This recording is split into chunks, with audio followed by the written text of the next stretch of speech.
नमस्ते दोस्तों। आज हम बात करेंगे ज़िंदगी में सही प्रायोरिटीज़ कैसे सेट करें। दोस्तों, हम आपको बताएंगे हैरान करने वाले वो 7 नियम जो आपकी ज़िंदगी को सच में बदल देंगे।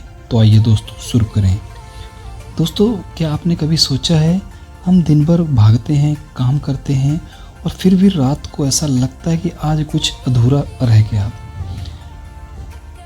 या वो कोई आनंद वाली कोई फीलिंग नहीं आती, कुछ लगता है जैसे कुछ अधूरा सा रह गया।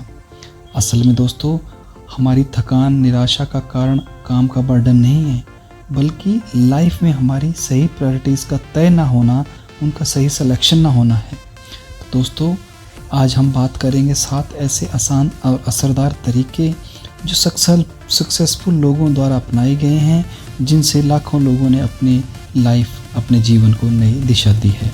तो चलिए दोस्तों शुरू करते हैं। ज़िंदगी में सही प्रायोरिटीज़ कैसे सेट करें के आसान 7 तरीके। तरीका नंबर 1, अपनी लाइफ लिस्ट डायरी पर लिखें, और वो भी अपने मन से।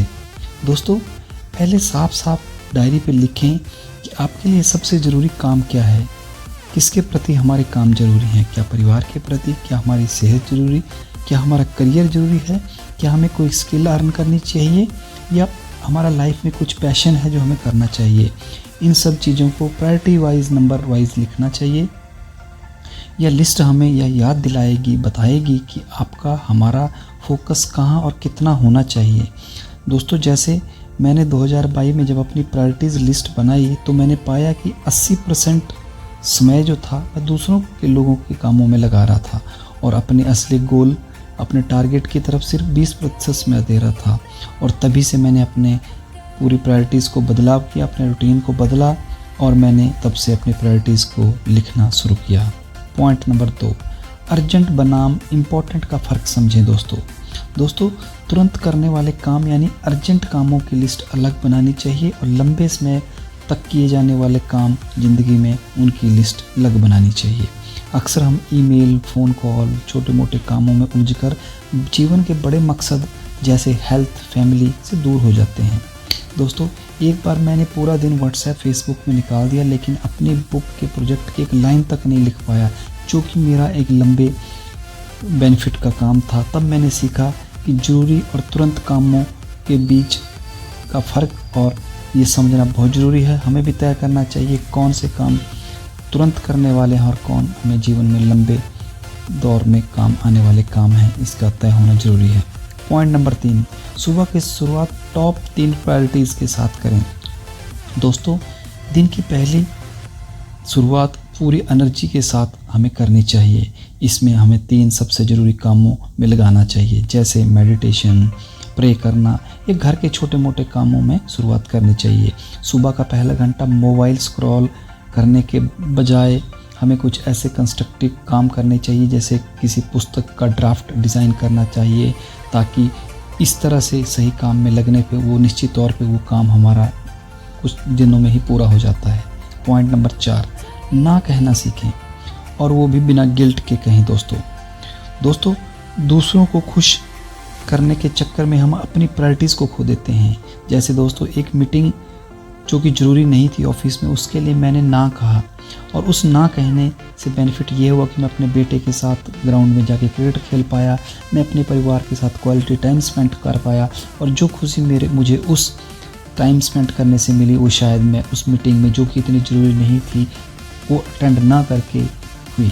तो इस तरह से हमें ये जीवन में ऐसे प्रयोग कर सकते हैं। पॉइंट नंबर 5, समय को पैसे की तरह खर्च करें।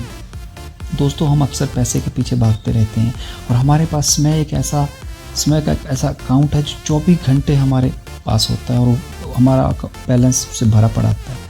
हमें उसे सोच समझ के स्पेंड करना चाहिए, ना कि ऐसे फिजूल के कामों में लगा देना चाहिए। जब मैंने दोस्तों यूट्यूब पे अच्छे यूट्यूबर की बातें सुनी, उनकी वीडियोस देखी, उसी वक्त से मैंने नई स्किल सीखी जो मुझे अच्छा इंसान बनाने के लिए हेल्प कर रही हैं। तो दोस्तों, आप भी यूट्यूब के माध्यम से और अलग अलग प्लेटफॉर्म से अच्छी चीज़ें सीख सकते हैं, जैसे कि आज हम बात कर रहे हैं, और अपने जीवन को सफल बना सकते हैं। पॉइंट नंबर 6, हर हफ्ते अपनी प्रायोरिटीज़ की लिस्ट को रिव्यू करें। दोस्तों, ये नहीं है कि हमने प्रायोरिटीज़ बना दी तो एक बार वो कई सालों तक चलती रहेगी, जी नहीं। हमें हर वीकली अपनी प्रायोरिटीज़ को 15-20 मिनट बैठ के उनको एनालाइज़ करना चाहिए और हमें ये बात करनी चाहिए कि क्या पिछले हफ्ते की जो हमारी प्रायोरिटीज़ थी, क्या उनमें कोई कमी तो नहीं रही, क्या हम उनको फॉलो कर रहे हैं कि नहीं कर रहे हैं। पहले तो महीने बाद मैं देखता था कि मैं भटक गया हूँ और कोई भी काम सही से नहीं कर पा रहा, लेकिन जब मैं वीकली अपनी प्रायोरिटीज़ को एनालाइज़ करता हूँ तो उससे मेरे काम में एफिशिएंसी बढ़ी है, प्रोडक्टिविटी बढ़ी है। दोस्तों, आप भी तय कर सकते हैं अपनी प्रायोरिटीज़ को, उनको वीकली रिव्यू करें। पॉइंट नंबर 7, सेहत और रिश्ते हमेशा टॉप पे रखें। दोस्तों बाकी सब कुछ तभी मुमकिन है जब हमारी हेल्थ और रिलेशनशिप स्ट्रॉन्ग होंगे, परिवार में हमारा रिलेशन अच्छा होगा, माहौल शांत होगा, तभी हम अपने सेहत में फोकस कर पाएंगे। तो दोस्तों, एक समय था जब हम काम के चक्कर में परिवार से दूर हो जाते हैं, हम काम में इतना डूब जाते हैं कि बच्चों, परिवार, फैमिली, वाइफ के लिए हम टाइम नहीं दे पाते। तो दोस्तों, हमें अपने परिवार में बैलेंस टाइम देना चाहिए, जिससे तभी हमारे अपनों में और हमारे चेहरे पे मुस्कान रहेगी और हमारे काम में गुणवत्ता आएगी। तो दोस्तों, प्रायोरिटी सेट करना मतलब अपनी ज़िंदगी का स्टीयरिंग खुद अपने हाथ में पकड़ना है। अगर आप ये नहीं करेंगे तो निश्चित तौर पे आपके जीवन को कोई और चलाएगा। तो आज से अपनी ज़िंदगी में लाइफ की प्रायोरिटी लिस्ट बनाएं, अर्जेंट और इम्पोर्टेंट में फ़र्क समझिए और हर दिन अपने मकसद की तरफ बढ़िए। अगर दोस्तों आपको ये वीडियो अच्छा लगा हो तो इसे लाइक करें, शेयर करें और हमारा चैनल थॉट टू क्लैरिटी को सब्सक्राइब करना ना भूलें। मिलते हैं दोस्तों अगली वीडियो में, तब तक जिम्मेदार बनिए और दूसरों के लिए प्रेरणा बनिए। जय हिंद।